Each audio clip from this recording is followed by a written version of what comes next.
Hi everyone, Coach Alexa here. So today we're going to talk about speed training, speed sessions, interval sessions as we get older as runners. I mentioned in the previous video that we're looking to maintain or improve speed as we get older, which is possible, that we really want to focus on that one speed session a week, and we want to make it a really, really good one. All of our effort going into it, and we also want to make it very specific to our goals. So picking a speed session that is specific to whatever particular time or distance or fitness goal that you have, and really then making sure you wring the neck out of that speed session and really hit the specific goals as part of that training session itself. So if you need any help with that, more than happy to help with a specific training plan or some online coaching.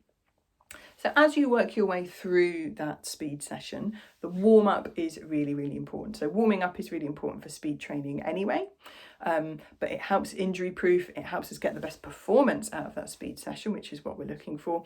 Even more important as we get older, just to make sure the muscles are up to temperature. We produce more synovial fluid to cushion our joints throughout that warm up. So probably aiming for a minimum of 10 minutes of warming up, particularly as we get older, maybe even longer than that. So you want to feel fluid, like you're nice and warm, like you're moving in a really nice kind of natural way. There's no stiffness, there's no tightness in the muscles. You really want to feel like you are ready and raring to go in the speed session at the end of that decent length warm up. In the efforts, we're making them really count. So read up carefully on the science and the description behind that speed session, what sort of pace or zone or effort level or speed you are supposed to be running at, and really making sure you nail it. Not too fast, not too slow, not slacking off a little bit, really nailing each of the repetitions to absolutely get the most out of that speed session will really help us improve our speed over the medium to longer term.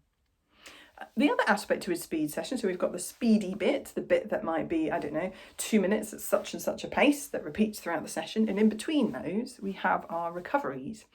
So for our recoveries, we want to take that little bit of extra time over them. We take a little bit longer to recover as we get older. So we want to make sure we are fully recovered before the start of our next interval. We are all different, and it's quite difficult when a training plan has been written for you to know exactly how many minutes of recovery is going to be the right amount for you on that day, because it can vary day to day according to a number of different factors, and get it absolutely spot on for you in a training plan. So feel free, even if it says 2 minutes or 3 minutes of recovery in a training plan, if you don't feel like you have got your breath back, like you could have a full conversation with somebody running next to you at the end of that scheduled recovery, go longer. Go an extra minute or two onto that recovery until you've got your breath back and could have a good natter with somebody running next to you.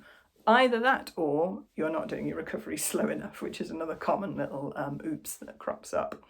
So slow the recoveries down, make them as slow as you can run. It might be a walking pace, but you're just gently in a sort of running motion. Or if you need to, make them a little bit longer so that you're completely got your breath back, your muscles have had a chance to refuel, because what we're looking for is the quality in this speed session. And one of the biggest reasons I see for the quality in speed work dropping off is people are not recovered enough when they go into the next rep, so each rep gets slightly slower, and you're just missing out on so much of the benefit of that speed work and that training if you do that. The other thing to think about is the overall planning of the speed work. And again, I can help you here from a coaching perspective, but compared to perhaps when you're in your 20s, if you're now in your 60s, the speed at which you're going to be able to ramp up those speed work sessions is going to be a bit slower. So I might be able to, over the period of a couple of months, go from introducing some speed work to some reasonably challenging stuff for somebody who's in their early 20s. It would take longer to achieve that same speed work progression for somebody who's a little older. So bear that in mind when you're planning your own training or adjusting your own training as you go. As always though, lots of other factors at play other than just age here. So, your training history, the speed work that you've done before, the goal that you're working on, all of these are going to be higher things to consider on the list than your age. So think about that as well as a bigger picture when planning your training. If you need any help with that at all, then don't hesitate to drop me a line. Hope that helps. Let me know any questions and I'll be updating with another video soon.